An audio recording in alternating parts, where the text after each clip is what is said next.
Hello, everyone, and welcome back to the Ascension Diaries YouTube channel. My name is Alexis, of course, and this is another episode of the podcast I am building.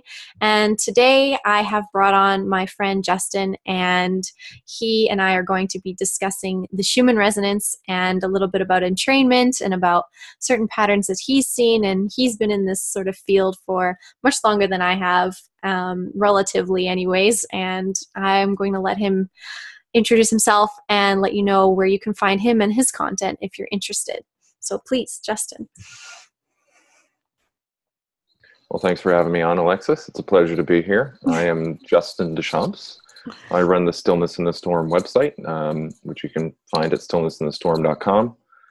And I'm also on Facebook, Stillness in the Storm, and YouTube, Stillness in the Storm. So, yeah, I've been covering those topics like energy, science, that kind of thing for some time now. I went to school for physics, did not complete my degree. However, I've been studying science and those kind of things for quite some time, and it's a passion of mine, and made some discoveries, I would say, for myself anyway, about the nature of energy and consciousness and how we connect to a greater reality. So I'm happy to share whatever perspectives I can.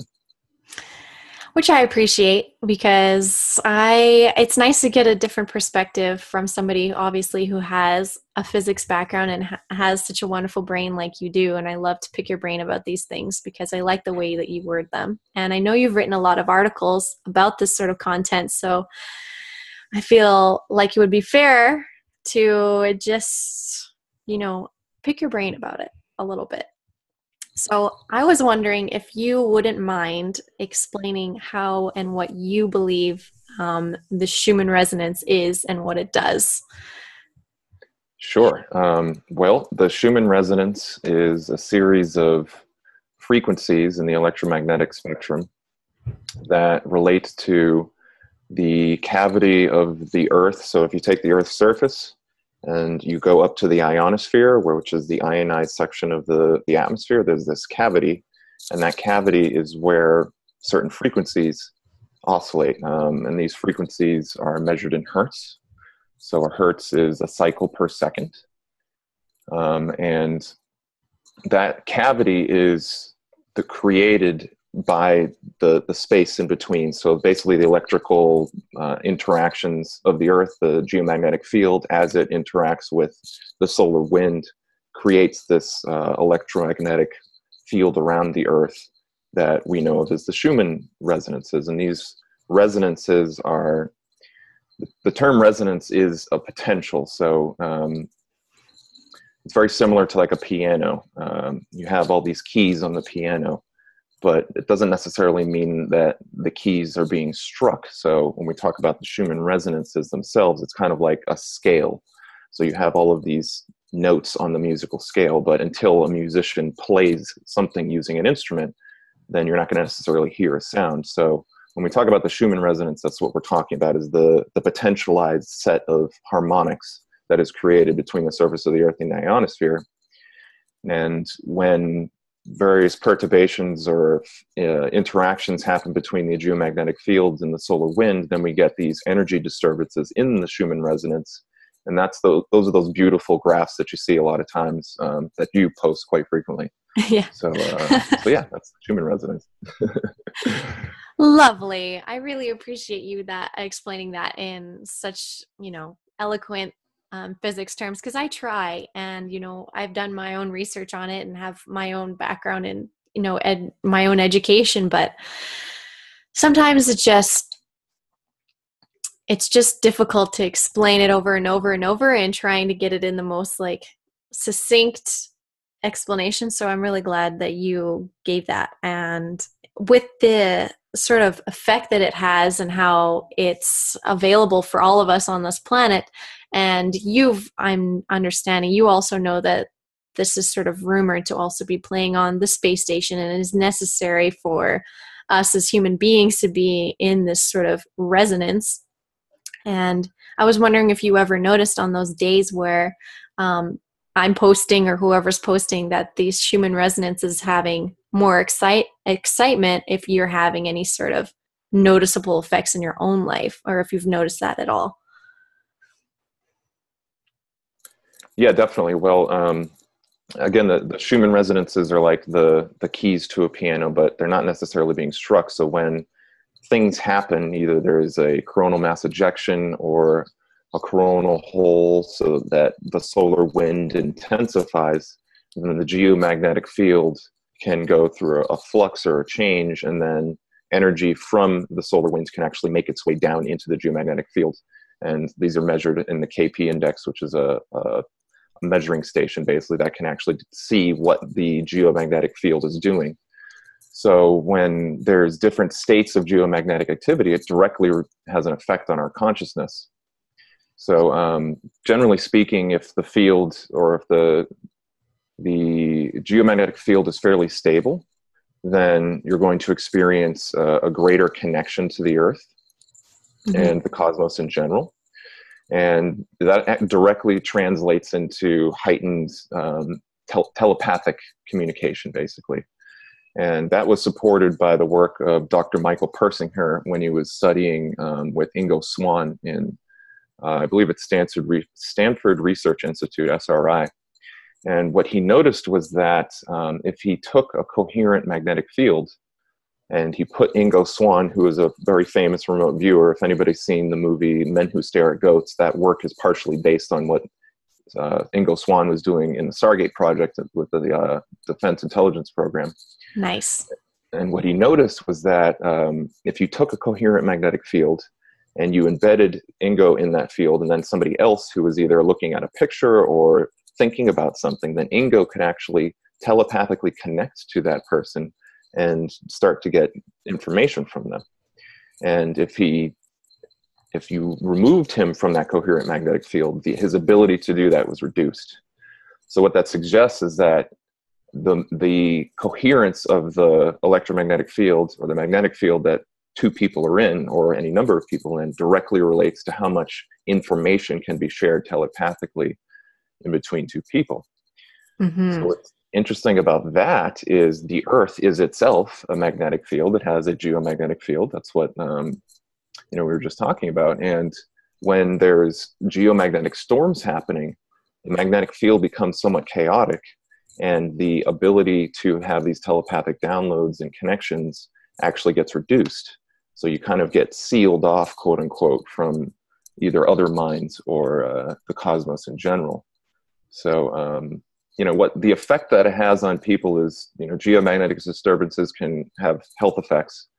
So they can cause you to feel anxious. You can have trouble sleeping. You can feel a little bit uncertain. You can have issues with concentrating and things like this. And in my work, I kind of try to weave all of this information to like a spiritual narrative and like a grand understanding of the universe. And one thing that I think of when this happens is that it's not necessarily a bad thing. It's actually an opportunity to go within. So I'll just put one more little nugget out there is, as many of you probably have heard, the Great Pyramids are a type of initiation device. They are itself a kind of aggregator or coalescer of cosmic energy. And one of the things that they do is they actually shield an individual from these electromagnetic connections in the Earth. And one of the things that does is it kind of, very much similar to sensory deprivation, it kind of immerses you in your own field. And it kind of creates that feedback loop. So when you're in this heightened geomagnetic activity, what's actually happening is you're kind of being sealed off from the cosmos in a way. And that's giving you an opportunity to do a lot of like self-reflection, shadow work. Things are going to bubble up. And if you can navigate those challenges properly, you can actually have a really good opportunity to integrate yourself along with your personal path and do a lot of self-mastery. So. Oh, interesting. I'm really glad you brought up the King's Chamber and those sort of things, because that's a really good point. And I was sort of watching the activity, obviously the last few months more intensely than I have been. And we've been having more quiet periods of this sort of disturbance. So it's sort of as if planetarily we've been having a calmer environment. So our own resonances and our own things were sort of bubbling up to the surface, and we were having a lot of cleansing and clearing and reestablishing our sort of own vibration. And then now I'm noticing this sort of out exterior, the environmental disruptions are coming in again now. And so all the work that you did in that time when it was quiet is now carrying you through this sort of more highly energetic time. And then what do you think is more of the benefit of these times when it's more higher energetic compared to when it's when you're isolated from all of that? Right. Well, when there's higher energies, when the geomagnetic field is more chaotic, Yeah. it decreases that kind of spontaneous cognition, the cosmic insight. So you're more sealed off. And like I was mentioning, it's a good opportunity to do a lot of shadow work and self work. And when it is calm or quiescent, then you're receiving more cosmic energy and insights and things like this. So I think one of the effects that it can have is that as we kind of navigate our lives, especially in the social arena, it's going to highlight different things in a very subtle way. And one thing I've noticed is that the powers that be seem to adjust their augmentation of, the mind influence of the earth based on what's Mhm. happening with the geomagnetic field. Yes. So yeah, I think it's always playing an influential role in how we as individuals do things, but also at a collective level, what we can do together to try to navigate these energies and do what I call the great work, is was just trying to make the world a better place.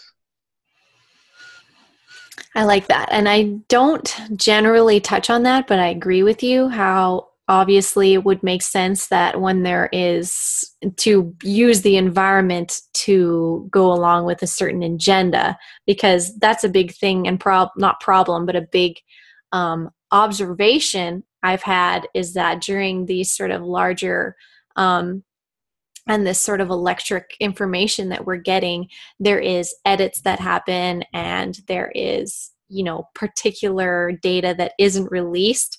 And I'm just glad that you're also mentioning that because it's true. It on as if you're looking at a science experiment and a sociology experiment, changing the environmental factors is just something you can do in a lab, but when you're doing it on a grand scale, you can work with the natural factors and for their means. And yeah, it's such a huge there's such a huge potential for using these energies and sort of for service to a particular agenda instead of like for everyone's benefit. So that's why I'm doing what I'm doing to try and sort of take that power back. But at least I'm giving it a shot. Right, right. Well, I think it helps to understand how you're conditioned by the environment, because it's very, I would say, at a psychological level, properly identifying the causes of things, especially at a subjective or personal level, is really important, because if you're not careful, you're going to misidentify a cause. And then as a result, your solutions for dealing with that may not be put in the right place. So, if you're experiencing a lot of heightened energies, if if the geomagnetic field's really chaotic and you're kind of in this like anxious anxiety place, then it's very easy to kind of not necessarily identify what's happening, and maybe a feedback loop can happen where you're starting to get anxious, and then you're anxious because you're anxious, and then before you know it, you're kind of in this like maelstrom of emotional energy and turbulence. So knowing that thread along with many other threads is, I find, really helpful to properly navigate. Yeah, many other threads. Yes. I wish I could add them all into my reports every day, but I don't really like. I was thinking one thing that came to mind was like hormonal cycles and, those sort of more personal things you can't really help people with from a distance. Right, right. But Certainly. so, yes, we've covered how these sort of how the Schumann resonance and the geomagnetic disturbances have an effect on us. And you were, just to clarify, with the pyramid, you were saying it isolates you from basically all of the other energetic influences like the geomagnetic fluctuation and things like that. So Was I wrong to like connect the two where if we are having very, very low geomagnetic activity, it's similar to this, not to the same extent, but to being inside the pyramid in your, um, Yeah, it's the inverse. So when there's low geomagnetic activity, mhm, it means that we're more connected to the cosmos. When there's mhm. heightened geomagnetic activity, it means we're more sealed off. Okay. That's the correlation there. Okay, got you. I see. And more sealed off is better for personal growth. Yes, definitely. Definitely. Nice. So I've been seeing this pattern basically with the geomagnetics and everything. So when it's quiet, I tend to try and look more further out to more cosmic influences like the astrology and things like that. Do you ever just do you follow that more like closely than you used to because of all of the stuff you've learned, or is that just like it's up to individual preference? But I was wondering if you dug into astrology very much. Sure, I have studied it at a general level. I mean, I don't track like daily Yeah. interactions. It's definitely something I'd like to become more knowledgeable of because there is a definitive connection that can be made between the movement of celestial bodies and what's happening in our inner world. And I mean, the strongest electromagnetic influencers in our kind of local cosmic environment are obviously the sun's probably the strongest one. Then we have the moon, which is very close to us. Yeah. And we have all these other planets. And so, how these things interact, where they are in the solar system, how they're moving, literally changes the kind of electromagnetic soup that we're all swimming in. Yeah. So being able to identify that and like know what's happening is really important. And as I'm sure a lot of people, your listeners know, there's this the Mercury in retrograde concept is something that pops up every, I think it's 89 days or something like that.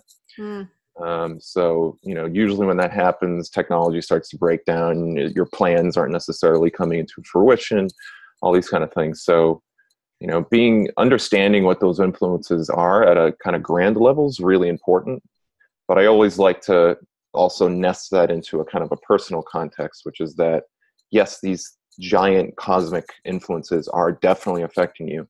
But the way those things influence you at a personal level is through, your actual life. So try not to, or be wary or careful of placing blame on why things are not going wrong because Mercury's in retrograde, for example. Sometimes it's just because you didn't make plans properly, or you didn't negotiate a contract properly, or those kind of things. So Right. knowing that those influences are there is good, but also understanding like the what I call like the social and contractual dynamics of how we as free will beings interact is really, that's like, I would say it should be your central focus, because that's where all of like the meat and potatoes work actually happens. Yes, I can agree with that. It's for sure because depending on the soup we're all dealing with, we're all still leading all these different separate lives, and we've built all of these blockages and openings and doors and everything, and everyone has their own path in the end. So it's there's only so much knowing all of this information in the environment, and the energetic environment can help if you're also staying in grounded and in your body and being aware of the things that you are being asked to learn through all these situations, because it's just kind of setting up a great grand environment to learn things and sort of correct your own vibration and making yourself more pure and effective in the environment. Precisely. Yep. So, Exactly. another topic that is sort of related to this that I'd like to get your two bits on is sort of if someone is aware of the environment and also working on their own individual purification and their own vibration and how they behave and do things in the social environment, what sort of entrainment qualities does that have to then from the macro to the microcosm, like affecting everyone else's sort of social and what their vibration is like, and helping, how do you help once you've kind of gotten yourself sorted out, at least to a certain degree. And you've used the topic of entrainment. So I was wondering if if that triggered you at all and you want to go off in a direction. Yeah. Well, let's see. Oh, well, I just remembered I wanted to mention something about the Schumann resonance, and then Okay. we'll get into that. So I wanted to address this topic that the Schumann resonance frequencies are changing. Yeah, perfect. And that's a sound bite or an idea that's kind of been floating around for some time now. I think the first person I heard about it from was Greg Braden. And from a mechanics perspective, I guess you could say, from a scientific perspective, the Schumann resonances don't actually change, at least not yet. So there could be some massive solar flash or cosmic event that causes that cavity that I was mentioning to shift, in which case the Schumann resonance would change. Yes. Or they'd be retuned, so you could think about it that way, like a piano. But generally speaking, what people attribute to a rising of the Schumann resonance is actually just the energy state at which these harmonics move. So generally speaking, if things are relatively quiet in the geomagnetic fields, the baseline 7.83 hertz frequency is the one that's kind of where things are vibrating at. But when there's a shift, when there's some change in the geomagnetic field, when there's greater solar wind, then the energy can move up into higher harmonics. So it's in these higher harmonics that the energy frequency is, you could say it's like we're hitting higher notes, but the scale on which the notes are being played is staying the same. So that doesn't necessarily mean that it doesn't have effects. It just means that the frequencies stay the same. So that's something I would say is important to keep in mind, because it's very easy to kind of misattribute things, which I was suggesting earlier. This could be a problem. Yes. Misattributing things. I feel like that's the number one thing that we struggle with in this community. It's possible, but we're trying, at least, and it's a constant pursuit of knowledge, especially because it seems to be such a shrouded topic. And I don't know if you've noticed that in your own research, but the questions I want to ask, I wasn't able to find as many answers as I would assume I could find for something that's so obviously an earthbound like situation, like an environmental factor, just like anything else really, like why is the sky blue? Things like that. You'd think you'd be able to know more, but right. So, go ahead. Go ahead. Well, I was going to mention that, entrainment, we were going to get into entrainment a moment ago. Yes. So what is entrainment? Well, entrainment is, let's say simply put, it's the ability for the information from one moving energetic system to send itself to another moving system. And as long as those systems of motion and energy are in resonance with each other, information can be shared fairly easily. So a good example of this I refer to regularly is metronome synchronizing. So if you do a YouTube search, you look for metronome synchronizing, you'll probably find a couple videos, and it usually goes something like this. Somebody has, like, say, 4 metronomes sitting on a board, and they're on a flat surface of a table, and that table isn't able to move. So the metronomes are all kind of ticking at different frequencies, right? Maybe one's at 70 beats, another one's at like 130, another one's at 90, another one's at like 95.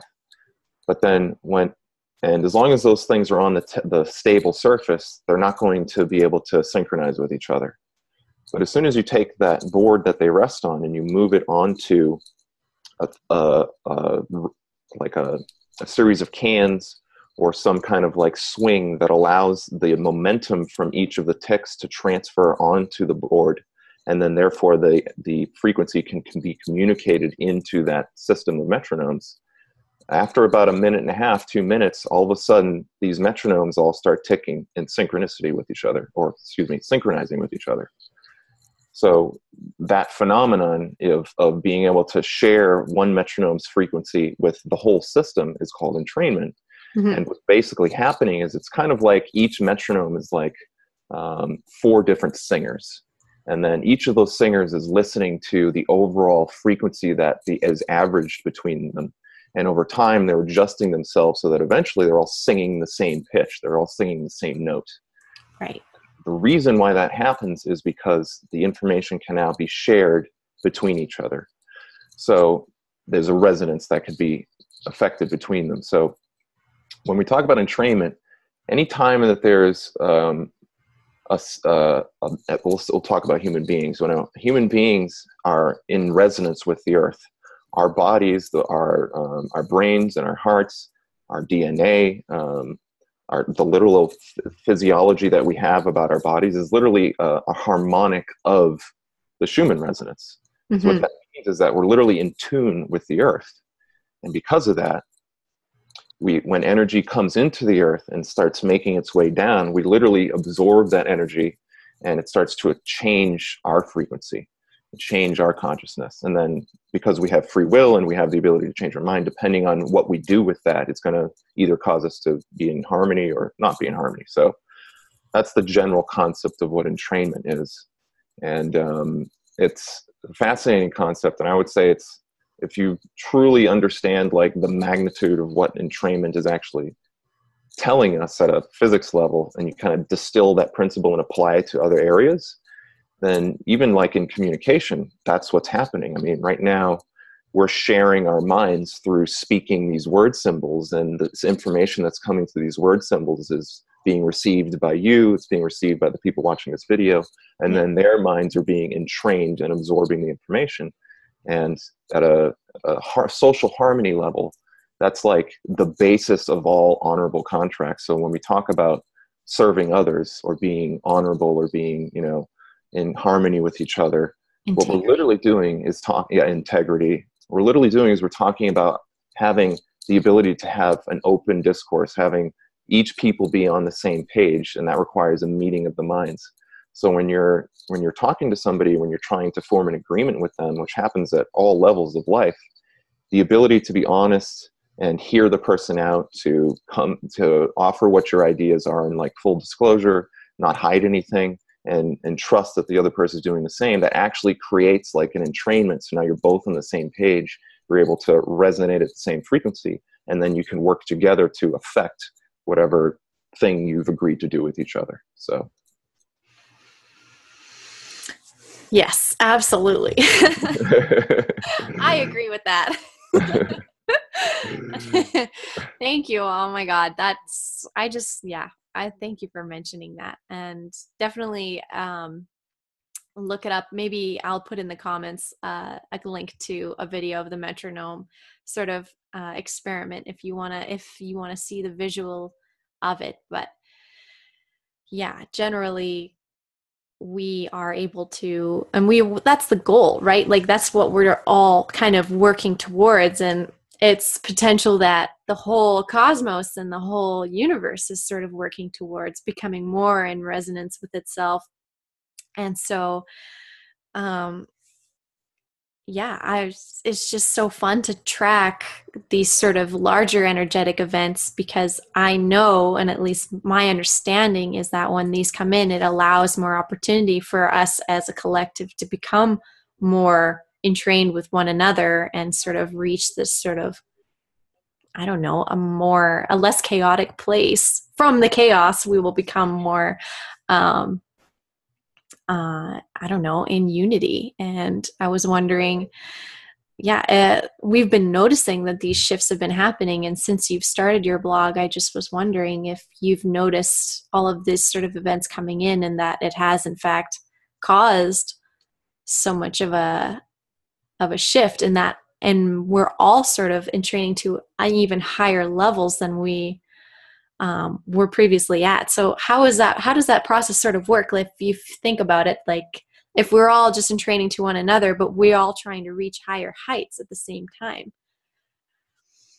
Right. Well, I think the word you used, chaos, is really appropriate, because from a kind of like consciousness psychological perspective, chaos is like the unknown. It's like something we don't really understand. It seems random. It seems unpredictable. We don't, we're not really sure what to do with it. And part of that process is like, it's the mystery, it's the periphery, or the furthest limits to our knowledge. So when changes happen at a kind of a global and consciousness level, then things are being put on the world stage for us. And if we don't know what those things are, then it is chaotic to us. But it's actually an opportunity to lean into the mystery, lean into the unknown. And then through that process, now that we're being receptive, which is a feminine quality, so we embrace our kind of feminine attribute, now we're able to distill information from that chaos, give it order through our understanding and knowledge, and then use our inner understanding and knowledge to work with each other better, to form, social coherence, or to work with each other better, to form unity. So in my experience, of kind of keeping an eye on world events and shifts and things like this, I really started to do that. I started Stillness back in 2013. I started my wake up experience back in 2010, and I've kind of been keeping an eye on things as much as I possibly can. Yeah. In over the years. And one thing I've noticed is that you could say that large bodies of information or new ideas will kind of hit the world stage. And because of the internet, things proliferate fairly quickly. And that rippling effect is, like I was just mentioning, it's an entrainment. So as we, as individuals, make contact with things we don't fully understand, now we're like starting to understand them. Now we kind of own them, so to speak, and we could kind of stake our claim in them. And now, because of that, now it's something that integrates inside of us, and we actually start to change. So a really good example, I feel like, this is what started to happen. The election, the 2016 election with Trump and everything like that. I mean, I have not seen as many things being revealed to the public, and have continued to be revealed since, whatever, basically. I mean, not that I've been keeping an eye on things for, centuries or anything like that, but Yeah. Just in my short time of keeping an eye on things, I've noticed that there's a lot of information that's been absorbed into the public lexicon. I mean, back before Snowden, for example, everybody completely dismissed the idea of, the government spying on us and things like this. Now it's just part of the public lexicon. People just know that it's real. Yes. They actually sell products on Amazon where you can cover your webcam, because people do this so regularly now. So yeah, I think what I've observed happening is, especially in the past year and a half or so, there's so much stuff pouring out into the public that it tends to have a very chaotic effect on the collective consciousness. Yes. And, it can be disturbing. Disturbing in the sense that it pulls us out of our comfort zone. It pulls us out of this place of contentment and equanimity.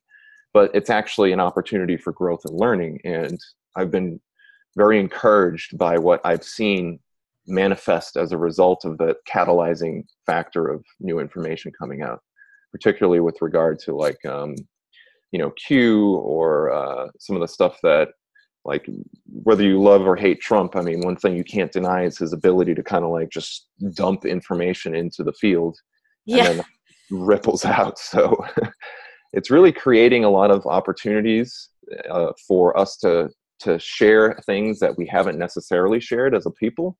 Yes. And although that can be kind of, hot, or it can be intense to do that, I feel like it's a needed thing, and it's ultimately going to be very beneficial for us. I would agree. And honestly, it's such a nice, I mean, from my perspective, I enjoy it because of the understanding that I've had and desire to see more justice and more authenticity and honesty just in general. And I just feel like this sort of age that we're moving into is so much more about being authentic, and we are purifying basically all over the place, in ways that we can no longer hide these things, because everything's becoming so connected and things are changing so rapidly. But right, totally, exactly. So yeah, I think, I mean, even though it seems uncertain right now, and I don't know what the future holds, but I Yeah. do see this trend where we are moving seemingly in a good direction. Because in my estimation, what if we were to ask the question, well, what are the problems we face and how do we solve them? Yeah. Well, we have to know that the problems exist so we can solve them.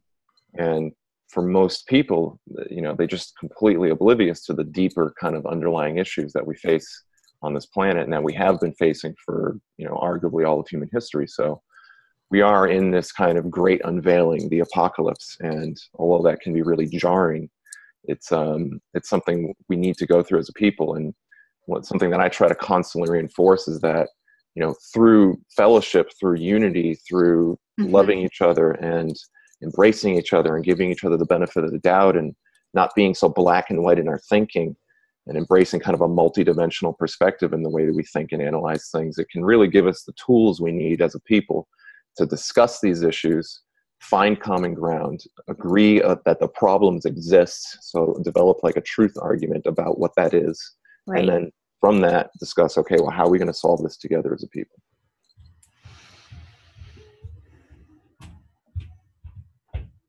I So like yeah. that. How are we going to solve this together as a people? We're tired That's of right. you, 14 people making all these choices. Let's all try and do it. I like that. Right, right. Ah, man. Well, I really enjoyed our conversation and we flew through quite a few things, and you would be surprised how long we've been talking. Yeah, it's already been 45 minutes. Wow, look at Yeah, we that. did really good. And I just wanted to say, first of all, thank you for coming and sharing all of your knowledge with me again and again, and all of us here, that all of us in the crew that have gathered here on this YouTube channel and Facebook page, and anywhere else that this is going to end up going.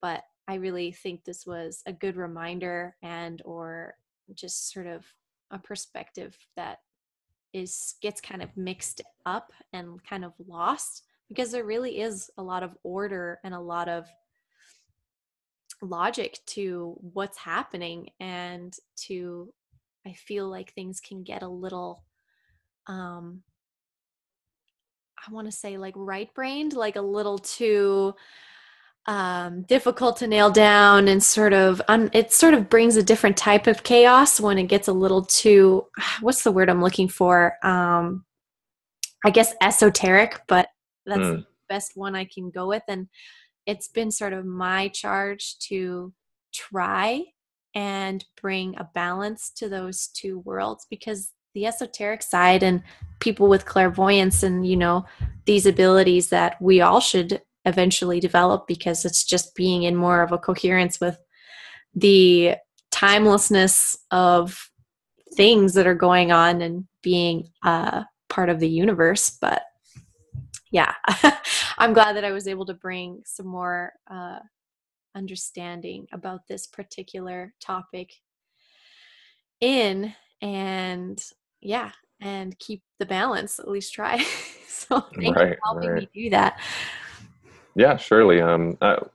I produce every day for the most part, unless I'm traveling or doing Yes. things called global mind energy reports, where I analyze the geomagnetic field and solar weather, and I kind of give forecasts for what we can expect insofar as like the effect of our mass meditations and what energies we're going to feel. So in those reports, I have a whole bunch of information I put in there to kind of like lend credence to these ideas, because like you were mentioning, it's very easy for us to kind of get lost in the esoteric kind of really high, somewhat nebulous, uncertain, non-concrete beliefs or ideas we might have.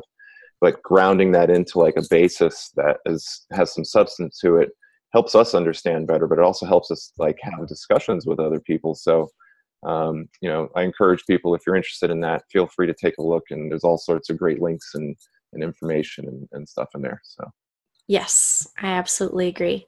And maybe I should put them in my show. Yeah. I would. That because I like to read your reports, and it's weird though because I haven't been seeing them lately, so I wasn't really Huh. sure if you were still doing them. But Interesting. Wow. yep, that's potential. But again, I do follow and have a lot of things going on my personal Facebook, so Sure. I don't get too uppity about being like, oh, they're blocking me from seeing stuff. It's like I'm just Right. crazy and I'm seeing a million things all day. So, but Right. yes, everybody, please, if you aren't already, like Stillness in the Storm, or go on to their website. I'll have all of their links underneath in the description, so you can go there and check it out for yourself if you would like that. And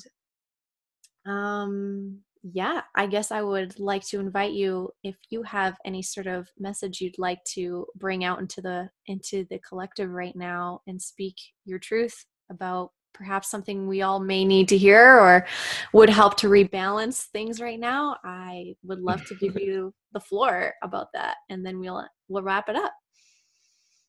Awesome. Okay. Boy, let's see. Let's see. I would say that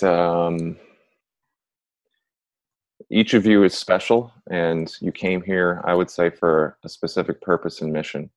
And part of that mission is to rediscover yourself and know the world and know what you can do in your own unique way. So in that sense, we're each unique flowers, we're each unique instruments, and we're all working together like a grand symphony to realize this amazing cosmic vision and purpose.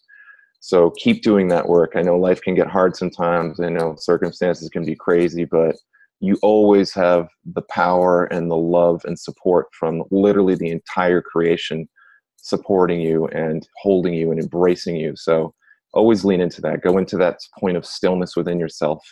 And that way you can navigate the storms of your life easier. So that's what I would suggest. Oh, that's sweet. I like that. That's beautiful. And thank you again for doing this. I really appreciate it. And I miss you. And I hope that we'll be able to, maybe do this together and one point where we're in a physically the same place. Who knows? That's what Yeah, I'm trying to manifest.